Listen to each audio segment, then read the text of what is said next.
Good evening and salutations, my YNR and BNB fans. So just like my last video of GH and Days of Our Lives, it's going to be a two-part video, and I'm going to put a timestamp on when this review ends and where um the other one begins, which is going to be a BNB.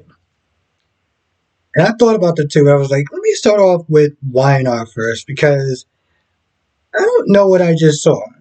I am so confused. And apparently, one of my subscribers is not there telling me that it was going to be a whole Sharon week. The way that this whole Sharon going crazy, talking to Cameron Kirk and his bloody stained T-shirt or whatever, the only saving grace that I'm going to sit there and say is his wit and his sense of humor. So now at this point, Sharon is adding B&E to attempted murder. And that's breaking and entering. So she's in there and she's wrestling back and forth of if she should sit there and poison the drink, Daniel's drink, because she's like, what if Heather gets to it? What if Lucy gets to it? She does have a history of, drinking what she shouldn't. And of course, the subconscious, like, oh, who cares about collateral damage at this point? Just do it because you're doing it for justice and blah, blah, blah, blah, blah, blah, blah, blah, blah. Now, okay.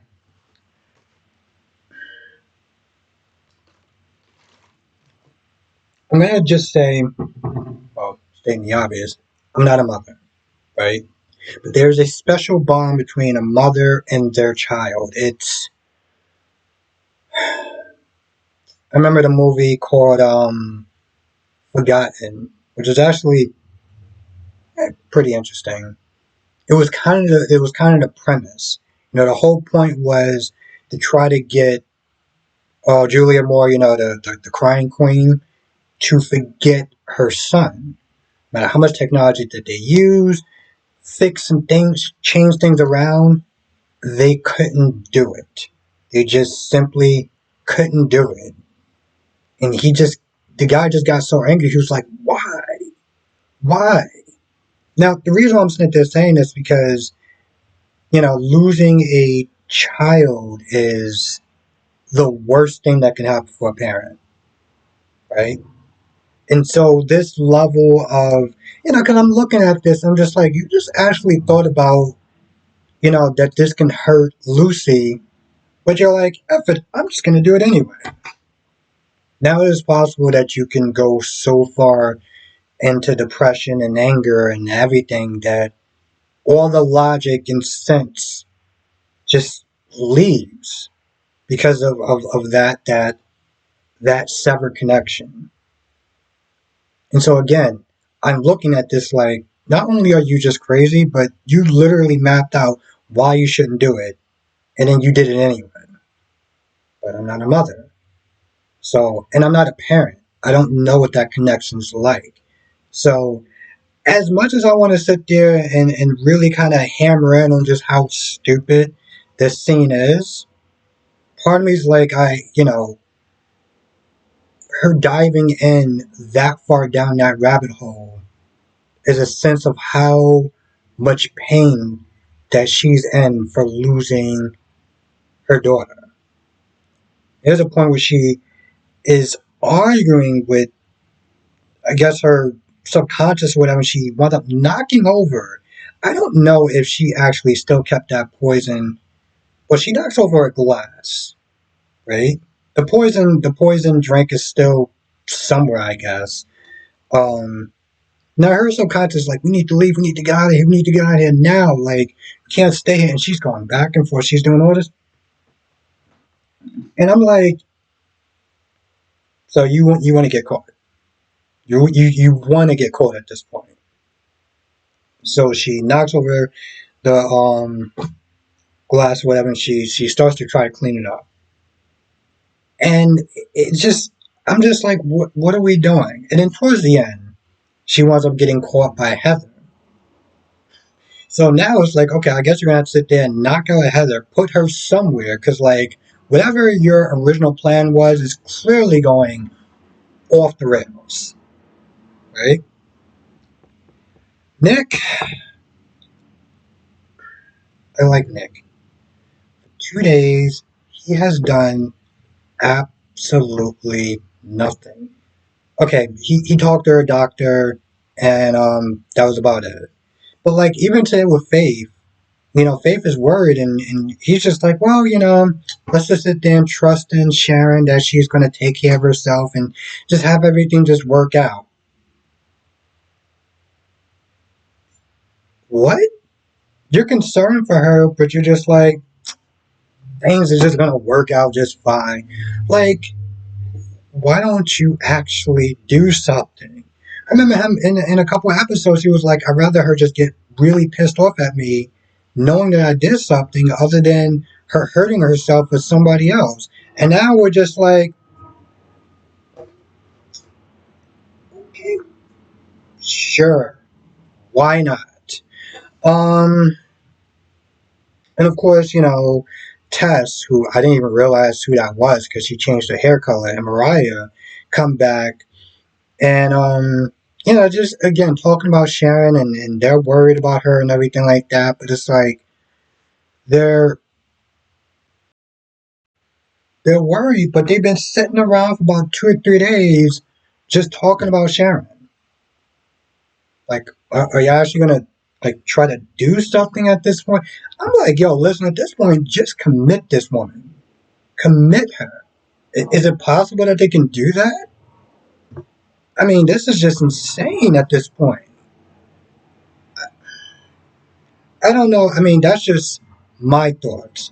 But it has to be something better than just sitting there for 2 episodes straight just talking about her. Now, of course, she did sit there and say that she mentioned, her visit with Adam and asking Adam if we can help. And he was like, listen, it's cool. We're in a better place right now. So, and all she said, what Adam said was, if anybody could sit there and find her, would be you. Which again, I like to point out how that whole conversation was completely pointless, nearly pointless, except for like I said in my stream last night. It just shows that Adam is not a complete and utter scumbag. Maybe scumbag is too big of a word. Well, I guess he's kind of a scumbag. He's a scumbag in a sense. He didn't sit there and cheat and lie to Sally's face. So there's that. Now Phyllis, Daniel, and Lucy. No, Phyllis, Daniel, and Summer having dinner, and she's like, I want to celebrate. I want to sit there and buy all food and champagne. And Summer's like, you do realize you don't have a job, right? So Daniel, while Summer gives her update about the custody thing and everything, Daniel is like, Heather's there thinking about leaving. Phyllis is pissed. Phyllis is so mad that she's like, listen, I'm trying with her, but this woman is really getting me to lose my damn patience at this point. And she even threatens to fine her and put her in a headlock, which I would love. I would love to see. I would pay money to sit there and see that. That. But she goes on and on and on and on and on. And eventually, Daniel's like, "Well, we're not going." Um, Phyllis is like, "See, why'd you let me sit there and do that? Can you imagine if I did something like that?" They're both sitting there looking at each other like, did she really just sit there and say that? Like, she didn't sit there and fake her death like a couple months ago, or close to a year ago, or last year. I've lost track. But anyway, eventually she does sit there and say that she is working with Billy, and she's super excited about it. And they're like, yay, great. She's like, what's the problem? You serious? They both is like, yo, listen, we're worried about you. Your history with Billy, your history with working together, it hasn't panned out. Like, it's been actually pretty terrible. We don't want you to sit there and get hurt. Summer, all the stories of Chance working with Billy and stuff like that. So they're both like reasonably concerned. But Phyllis is like, no, just be happy for me. Everything's gonna go great, and we learn from our mistakes, and just be happy for me. So they just appease her at this point. They just simply appease her at this point. They're like, all right, fine, let's celebrate and everything. But Daniel leaves to go pick up Heather from her community service, right? And he picks her up, and he has this, ice cream sundae, which I'm gonna be honest. I mean, Lucy was not too happy. Maybe she wasn't happy because, to be honest, it did look pretty sad. And I get it; it's not an ice cream place. I get it, but still, that just looked like could have just gave her anything else other than that sad, pathetic looking ice cream sundae. But she's not exactly really too happy with the community service. But she's like, listen, it's better than picking up trash off the side of the road. Which, by the way, could be actually very dangerous, just especially if they're on a highway. Anyway, um, it's a bit of an attitude that she's giving, not too much. So she's definitely dialed it down.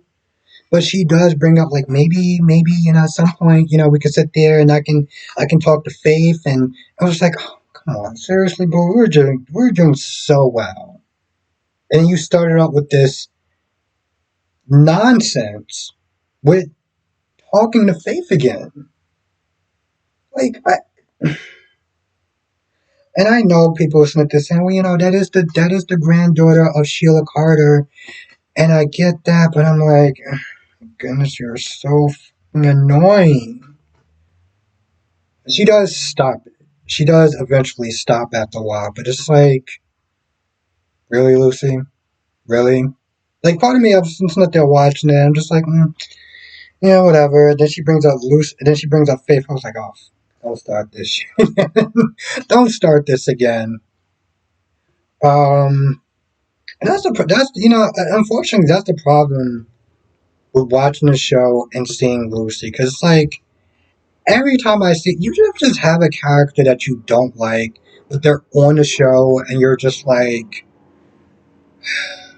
on what scale of annoying is she going to be to you? She was actually pretty low on the Richter scale, so I'm not going to go too hard on her. But I mean, I watch all four soap operas, so there's always some character that annoys the living life out of me. It just depends on what scale they're going to sit there and annoy you on. That's pretty much about it. It was like I said, it was mostly Sharon, and you know we're going to be seeing Sharon all this week, so I'm kind of curious on where this is going to go. Um. Anyway, that's going to do it from this portion. I want to thank you for watching, and I will see you in the next video or hopefully live stream.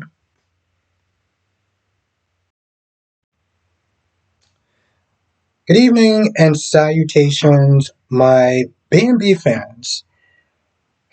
I I wanted to somewhat review yesterday's episode, but then I was also just like, well, one, I was tired, but two, it wasn't really that much to actually review. And this episode, it's slightly better.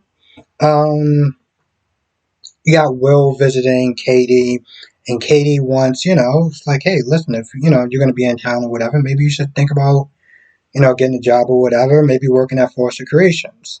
But she's also like, well, Bill may not be too happy about that. Or I think it was Will that was like, Bill may not be too happy about that.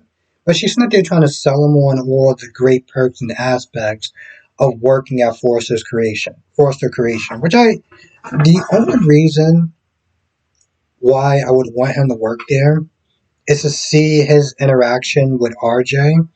Their dads are practically damn near mortal enemies. So I would definitely love to sit there and see how that plays out. Now, Carter comes in and also, sales pitch the idea of him working there. And of course, gets a text from Dollar Bill. And it's actually funny too because I'm just to think of like Dollar Bill, Billy Boy. This is what happens when you watch all four of the soap operas. But Bill was being asked by Liam about his love life and you know Katie and Poppy and everything like that, and what does he really want? And I mean, it doesn't really go anywhere because it's like we already know that Bill wants Katie back in his life. Wants a future with her and everything, and he highlights all this stuff about her, like how she makes him a better person. She holds him accountable. She's like the best person. B&B has this huge problem where, okay, I get that they want to sit there and try to show magnitude to the people that someone may care about, but they tend to go overboard. They do it with Taylor. They definitely do it with Stephanie. And now Bill with Katie. And I guess part of me is just that they're looking at this like, you find Katie to be so amazing, right? She is just like the world. She's the best thing since sliced bread. Well, if she was pretty much all that in a bag of chips, why did you sit there and cheat on her? Why did you sit there and try to get with Brooke so many times? If she was everything that you can ever want in a woman, why the hell would you go after her sister? So all this talk about how she's this and she's that and she's a third just falls flat. And I can't imagine any person that has watched this show for a long time hearing him just boast on and on and on about Katie. You'd be like, oh, that's so cute. That's so beautiful. Oh, my heart is gushing. I can't imagine one person that sat there and listened to him just chime on and on and on and not think how much he treated Katie like trash. And hell, Will sit there and constantly remind her of that. Which, he's protective of his mom, and I can't knock him for that. This is the reason why he's not so rah, rah, rah, rah, rah about them getting together. It's like, hey, listen, if you want to do it to make yourself happy. But, I'm not looking for that. And it must be in a very, although Will did not exactly give the best start off, um, I would definitely sit there and say on some level I could sympathize with him, because he loves his dad. But at the same time, he also loves his mom. He respects his dad to a point. But when it comes towards disrespecting his mom, he draws the line. And as much as Will has come across as a prick, you can't knock him for that. Now Brooke is once again reminding Hope to keep her feelings in check about Finn. And Hope isn't there acting like, you don't have to sit there and keep telling me that. I'm fine. Everything is fine. I'm going to be fine. I'm not going to sit there and cross that line. I think you're exaggerating the situation, is what she's pretty much telling her mom. But I'm like, oh, you did sit there and kiss a married man. You flirted with her husband at work. So, you're going to have to sit there and cut your mom a bit of slack for her really chiming it in on how important it is for you to sit there and keep your shit together. Because clearly, not once, but twice, have you sat there and crossed the line. So it's like she's acting like it's just not a big deal. And it's like, so you want to lose your line, right? Okay, well, maybe a little less attitude and a little more like, you're right, I get it. Now Ridge walks in. Ridge is like, "What's going on? Like, what was y'all two talking about?" And he really kind of grills both of them, particularly Hulk, because he's like, all this tension that's going on. Like, it can't just be about her being swamped with work. Which, by the way, she's a little kind of annoyed. I mean, in a sense, Brooke, because she's getting all these different interviews, and she's like, "I don't have time." I was like, I think you need to make time since you want to sit there and keep, you know, making sure that bedroom line continues to be a success. You better find a way to make time to sit there and make those damn interviews. Um, Now on the other side, by the beach house, which I'm not gonna lie, almost kind of seems. Didn't somebody get pushed off at one point? Was it Liam with Quinn? Somebody got pushed off. I don't exactly remember who, but somebody got pushed off, and part of me is just like, I don't know. Maybe it's just me just overreacting. It's like, how do you sit there and raise kids there? Like, this is the type of little questions that I think about after I wind up doing these reviews or I'm watching them sometimes, particularly when they show the beach house. Anyway, um, Steffi and Finn are kissing, the usual thing or whatever, and they're talking about, I don't even remember what they're talking about. But Taylor comes in, and, Steffi's like, do you want to go to work? I don't think every day should be bring your parents to work day.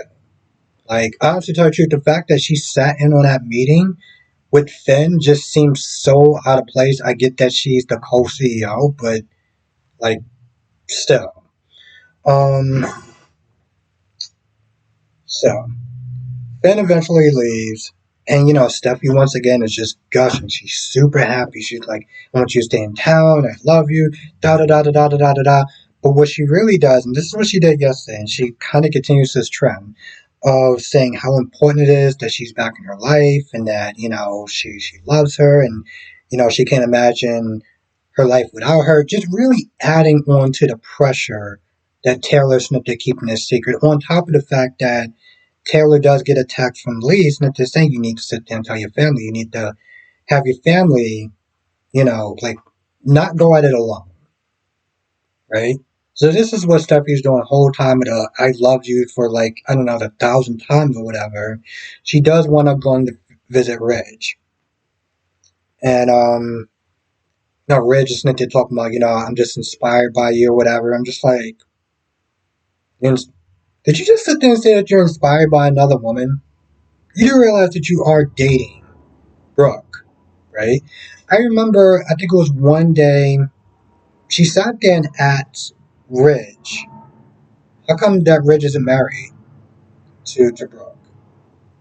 And his answer was very like, this wasn't this. Okay, let's put it this way: if Brooke was in the room when he gave that answer, I think she would be really hurt because all he says was, we've been there, we've done that. Okay, and it's like, oh, we're not really thinking about it. What do you mean you're not thinking about it? Like I don't. I remember at one point I almost got confused and I said that they were married, and somebody was like, "No, they're not married." I'm just like, why? Um, and of course, Ridge kind of hammers in a little bit, her being back and everything, and it's just like, I guess my whole thing was like, how long is she going to be able to hide these symptoms and everything? Okay, now going back to Bill and seeing Katie. This conversation doesn't really go too far on any level, but I felt like I would be remiss if I didn't sit there and talk about those two. All he says is, I have big plans for all three of us. Plus, I don't know where his plans are with Poppy. So, like, is she going to be come back into town? I mean, come back in the picture and stuff like that? And I guess there's going to be some sort of stupid love triangle between those three. But reality is like, bro, if you're not feeling her or you can't be with her because of what her daughter did, and I know that it sounds kind of dickish, but if that's how you feel, just be honest with her. Um, yeah, that's pretty much about it. Like, nothing major happened on the Bold and the Beautiful, but I figured, let me talk about it a little bit and just my thoughts on the whole episode, which was like, if you didn't watch it, you didn't miss anything. So, like, there's that, I guess. Um, Now, if I missed anything, let me know in the comment section below. I don't know if I'm actually gonna if I don't know if I'm actually gonna review this or put this out before. I'm gonna try to put this out before. That's good. I'll put it out before I do my live stream. If I missed anything, write in the comment section below. Also, let me know what your thoughts are on Bold and Beautiful. This review style in particular, I honestly tell you, I wish more actually happened so I could sit there and talk about what happened. But I was like, yeah, there wasn't really a lot. Hopefully, when this other chick comes in, whatever this Forster woman's name come in, maybe a bit more we can kind of sit there and just dive into. But this is pretty much all I got for now. But I'm gonna sit there and try this review style for a hot minute. I feel like it's a lot easier on me. I feel like it'll be easier. Well, it'll be easier on me, and then this way I don't have to sit there and be picking between the other three soap operas that I want to sit there and review. But anyway, with that being said, I'm gonna go. I'll see you in the next video and live stream.